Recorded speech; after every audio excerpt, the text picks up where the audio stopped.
Class 7 chapter 6 physical and chemical changes. Chapter 6 class 7।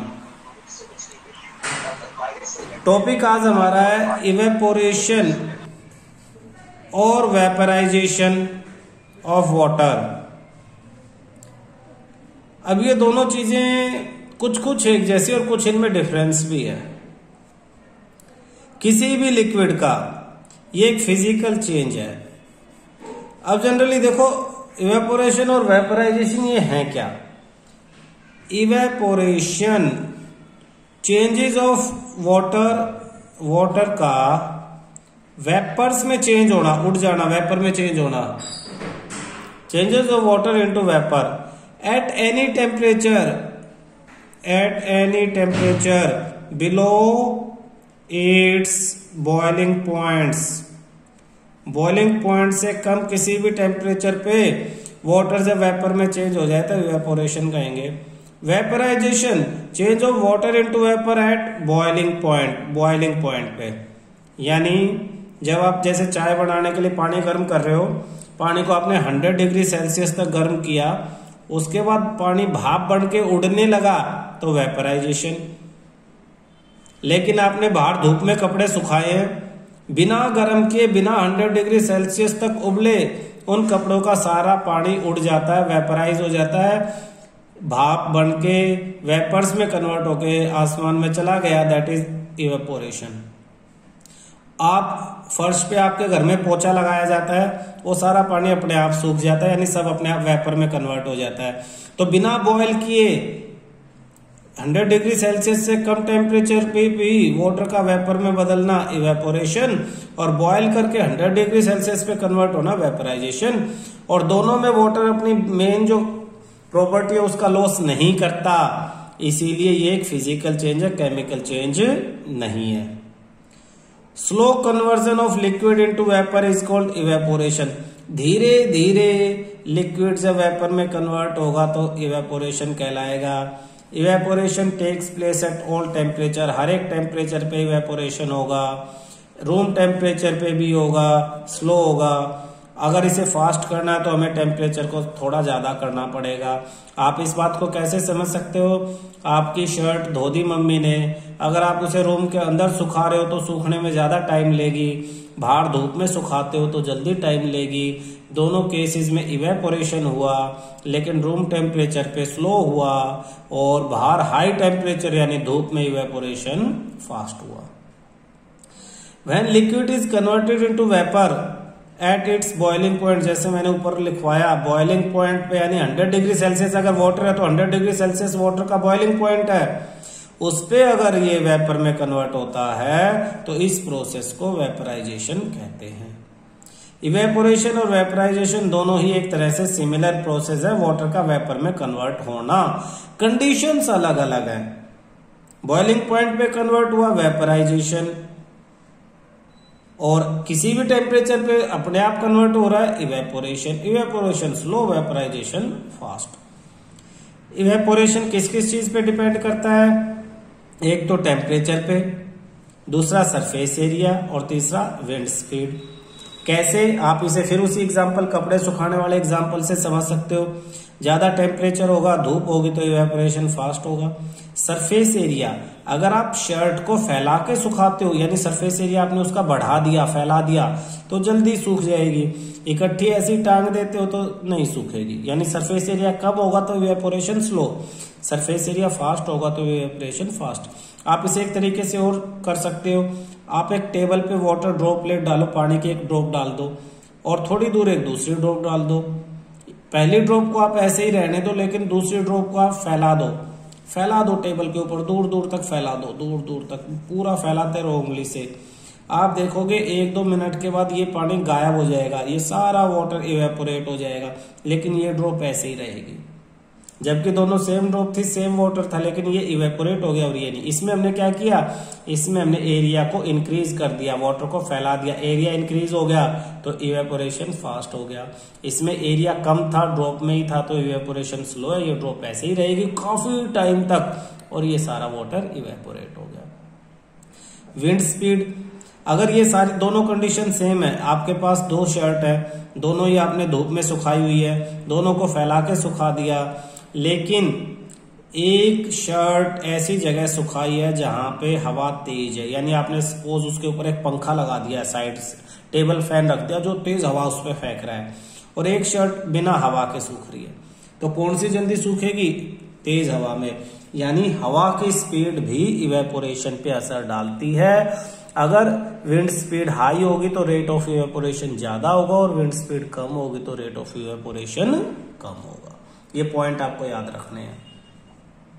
Melting of solid and freezing of liquid, solid का melt होना और liquid का freeze होना ये भी फिजिकल चेंज है। जैसे सॉलिड से लिक्विड हीट करने पे कन्वर्जन होता है और लिक्विड को ठंडा करते सॉलिड में कन्वर्ट हो जाता है। इसमें कोई भी ऑब्जेक्ट अपने बेसिक नेचर को, केमिकल नेचर को लॉस नहीं करती, इसीलिए ये फिजिकल चेंज है।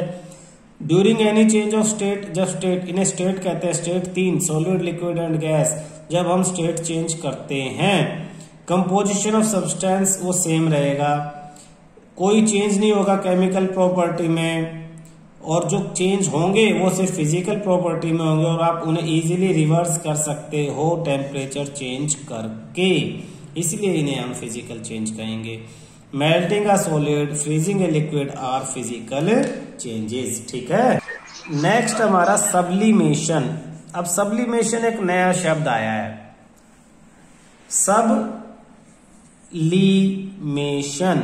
इसमें क्या होता है, सब से मान लो सॉलिड,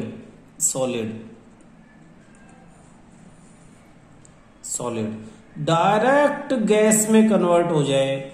वैसे तो आपको पता है कि आइस है, उसे आप गर्म करोगे पहले वाटर में बदलेगी लिक्विड में, और फिर वेपर में कन्वर्ट होगी, वेपर। यानी सॉलिड पहले लिक्विड में कन्वर्ट होगा और फिर गैस में कन्वर्ट होगा। जनरल प्रोसीजर तो यही है। और गैस भी रिवर्स, पहले लिक्विड में और फिर वापस सॉलिड में कन्वर्ट होगी। लेकिन कुछ सब्सटेंस ऐसे हैं जो सॉलिड से डायरेक्ट गैस में कन्वर्ट हो जाते हैं बिना लिक्विड में कन्वर्ट हुए। ऐसे सब्सटेंस को सबलाइम सब्सटेंस कहते हैं, और इस प्रोसेस को सब्लिमेशन कहते हैं। जैसे ऐसा कोई एग्जांपल बताओ जो सब्सटेंस डायरेक्ट सॉलिड से गैस में कन्वर्ट होगा। आपने कैम्फर की बोल देखी होगी, घरों में मम्मियां कपड़ों के अंदर सफेद सफेद व्हाइट बॉल रख देती हैं, इन्हें कैम्फर बॉल्स कहते हैं। कैम्फर, ये डायरेक्ट रखी थोड़े दिन बाद गायब हो जाती हैं, सीधा सॉलिड से गैस में बिना लिक्विड में चेंज हुए, तो एक कैम्फर बॉल्स, नेफ्थलीन बॉल्स भी हम इन्हें कहते हैं। दूसरा dry ice, solid carbon dioxide को बोलते हैं, solid carbon dioxide. Carbon dioxide gas है जो हम सांस में बाहर निकालते हैं, CO2 इसका फॉर्मूला है। इसको जब ठंडा करते हैं, कंप्रेस करते हैं, तो बर्फ जैसी उसमें जमा हो जाती है। उसे ड्राई आइस इसलिए बोलते हैं क्योंकि ये जब पिघलती है तो लिक्विड में कन्वर्ट, जैसे वाटर वाली आइस पिघलने से लिक्विड में कन्वर्ट होती है फिर गैस में, लेकिन ये लिक्विड में कन्वर्ट नहीं होती। ये दिखेगी बर्फ जैसी, ठंडी होगी, और जैसे ही हम इस पे से प्रेशर हटाएंगे, नॉर्मल रूम टेम्परेचर पे रखेंगे, ये सीधा गैस में कन्वर्ट होके गायब हो जाएगी, लिक्विड नहीं होगा। तो इस प्रोसेस को क्या कहा, सब्लिमेशन। ये भी एक फिजिकल चेंज है। ड्यूरिंग सब्लिमेशन, डेफिनेशन याद करना, सॉलिड सब्सटेंस व्हेन हीटेड, जब गर्म किए जाएंगे, changes into vapour form, and vapours को जब ठंडा करोगे तो वापस वो डायरेक्ट सॉलिड में चेंज हो जाएंगे विदाउट चेंजिंग इनटू लिक्विड। अब बीच में से लिक्विड वाली स्टेट के इन्होंने गायब कर दिया सबलाइम सब्सटेंस ने। During the change of state there is no change in the composition of chemical property, the substance change can easily reverse by changing the temperature. Sublimation is a physical change. याद क्या करना है, ये तो करना ही है, इसकी डेफिनेशन के साथ साथ विदाउट चेंजिंग इनटू लिक्विड, इसके एग्जाम्पल भी याद करने, dry ice, camphor, ammonium chloride, naphthalene balls हम इन्हें बोलते हैं। तो ये एग्जाम्पल आपको इसके जरूर याद रखने हैं, बहुत इंपॉर्टेंट है। नेक्स्ट आपके पास केमिकल चेंज आता है। बिफोर वी डिफाइंड केमिकल, अभी तक हमने फिजिकल पढ़ा, फिजिकल में सिर्फ हमने क्या देखा, फिजिकल प्रॉपर्टी में चेंज आ रहा है, केमिकल प्रॉपर्टी में चेंज नहीं आ रहा है। अब कह रहा है केमिकल चेंज पढ़ते हैं, और कह रहा है बिना अभी केमिकल चेंज डिफाइन करने से पहले कोई एक study it's nature by performing activity perform करते हैं। एक्टिविटी में क्या किया, मैग्नीशियम रिबन लिया। मैग्नीशियम का रिबन कैसा होगा, ऐसा सा रिबन होगा, सपोज ये मैग्नीशियम का रिबन ले लिया। मैग्नीशियम का सिंबल क्या है केमिस्ट्री में, Mg, याद रखना। चाइना डिश मतलब एक ऐसी प्लेट ले ली आपने। अब कुछ स्टेप्स आप यूज करो। Small piece of magnesium ribbon, यानी छोटा सा टुकड़ा आपने ले लिया। Clean its one end with the fine sandpaper. Sandpaper किसे कहते हैं, लोहे का जंग उतारने के लिए जो पेपर मार्केट में आता है जिसपे दाने दाने दाने दाने बने होते हैं, रगड़ रगड़ के लोहे की चीजों का जंग उतारते हैं, उस पेपर को सैंड पेपर कहा जाता है। तो सैंड पेपर आप ले लो। अब क्या करो, उस सैंड पेपर से रगड़ रगड़ के ये जो मैग्नीशियम रिबन है इसको साफ करो। साफ क्यों करो, क्योंकि मैग्नीशियम रिबन काफी दिन से कहीं रखा होगा तो एयर में प्रेजेंट कार्बन डाइऑक्साइड के साथ ये मैग्नीशियम रिएक्शन करके इसके ऊपर magnesium Mg CO3 magnesium carbonate MgCO3 magnesium carbonate की एक लेयर बना लेता है। तो उस लेयर को साफ करना है, जैसे लोहे के ऊपर जंग की लेयर, रस्ट की लेयर हो जाती है, उस लेयर को साफ करना है हमें। फिर टंग्स वो जैसे चिमटी होती है ना पकड़ने की, ऐसे आपके किचन में होगी इस तरह की सामान को पकड़ने के लिए, तो ये पेयर ऑफ टंग्स बोलते हैं इसको। इससे आप मैग्नीशियम रिबन को पकड़ लो, ये पकड़ लिया आपने। फिर आप क्या करना है, heat it the clean and, जो आपने साफ किया हिस्सा उसको आप गर्म करो कैंडल की फ्लेम के ऊपर। कैंडल, ये कैंडल है, ये कैंडल की फ्लेम होगी और कैंडल की फ्लेम के ऊपर आपने इसे कर दिया। क्या होगा, आप क्या देखोगे, मैग्नीशियम रिबन जो है वो एकदम से जलना स्टार्ट हो गया। डेजलिंग व्हाइट, ऐसी ऐसी सफेद व्हाइट फ्लेम, डेजलिंग जैसे पटाखा चिंगारी दिखाता है, फुलझड़ी चिंगारी दिखाती है, वैसे ऐसे डेजलिंग फ्लेम के साथ, व्हाइट फ्लेम के साथ ये बर्न होना शुरू हो जाता है। और बर्न होगा तो किसमें, राख यानी ऐश मतलब राख में ये बदल जाएगा, राख प्रोड्यूस होगी बर्निंग के टाइम। और किसमें कर रहे हो आप, ये सब जो चाइना डिश है नीचे ये डिश रखिए, इसमें इसकी राख कलेक्ट कर लो आप। अब इस ऐश को डिजोल्व मिला दो चाइना डिश के अंदर, जो ऐश मिली है कुछ पानी के साथ, इसमें कुछ वाटर ऐड कर दो आप। अब क्या हो गया, वाटर प्लस ऐश, राख, दोनों आपस में मिक्स हो गए, प्लस मिला दिया आपने। और इसको जो आपने मिक्सचर बनाया है दो सेपरेट ट्यूब्स के अंदर अलग कर लो, दो अलग अलग ट्यूब्स के अंदर आप इस मिक्सचर को डाल लो, ये भर लिया आपने। अब आप क्या करोगे, to one of the test tube add 2 drop of blue litmus solution. इसके अंदर लिटमस सॉल्यूशन, हमें पता है लिटमस सॉल्यूशन जो चेक करेगा कि सब्सटेंस एसिड है या बेस है, तो ब्लू कलर के लिटमस सॉल्यूशन को हमने इसके अंदर डाल दिया किसी एक टेस्ट ट्यूब के अंदर। सपोज 1 के अंदर आपने ब्लू लिटमस सॉल्यूशन BLS डाल दिया। आप देखो कि ब्लू लिटमस सॉल्यूशन के कलर में क्या चेंज आया है, आप देखोगे कोई चेंज नहीं आया। तो कोई चेंज क्यों नहीं आया, क्योंकि ये बेस है। क्या है, बेस। एसिड होता तो ब्लू को रेड में कन्वर्ट कर देता, ये बेस है। जो भी ये बना, जो राख बनी पानी के साथ जो मिक्स है, ये बेस है, इसलिए कोई चेंज नहीं आया। और दूसरी टेस्ट ट्यूब के अंदर रेड लिटमस पेपर डालो, इसमें रेड लिटमस सॉल्यूशन आप इसमें डाल दो। आप देखोगे कि रेड जो है वो कन्वर्ट होके ब्लू में कन्वर्ट हो जाएगा। रेड को ब्लू में कौन कन्वर्ट करता है, हमने एसिड बेसिस सॉल्ट में पढ़ा कि एसिड कन्वर्ट करता है, सॉरी बेस कन्वर्ट करेगा, बेस। तो हमने क्या पता लगाया कि हमारा ये जो सॉल्यूशन बना ये क्या है, बेसिक है नेचर में। क्या क्या हुआ, देखना हुआ क्या क्या। जब मैग्नीशियम रिबन बर्न हुआ एयर के अंदर, कोई भी सब्सटेंस जब एयर के अंदर बर्न होता तो ऑक्सीजन के साथ रिएक्शन करता है। यानी क्या रिएक्शन हुई, मैग्नीशियम प्लस ऑक्सीजन, क्या बना, मैग्नीशियम ऑक्साइड बना, प्लस हीट और लाइट निकली। केमिस्ट्री के अकॉर्डिंग मैग्नीशियम का फॉर्मूला Mg। ऑक्सीजन गैस को O2 की फॉर्म में लिखते हैं हमेशा, अकेला ऑक्सीजन O कभी नहीं लिखते, O2 गैस, G किसके लिए गैस, और मैग्नीशियम के आगे ब्रैकेट में S लिखा हुआ यानी सॉलिड। तो मैग्नीशियम रिबन किस फॉर्म में था, सॉलिड फॉर्म में था, ऑक्सीजन गैस की फॉर्म में थी। ये मैग्नीशियम ऑक्साइड बना, मैग्नीशियम ऑक्साइड का फॉर्मूला MgO।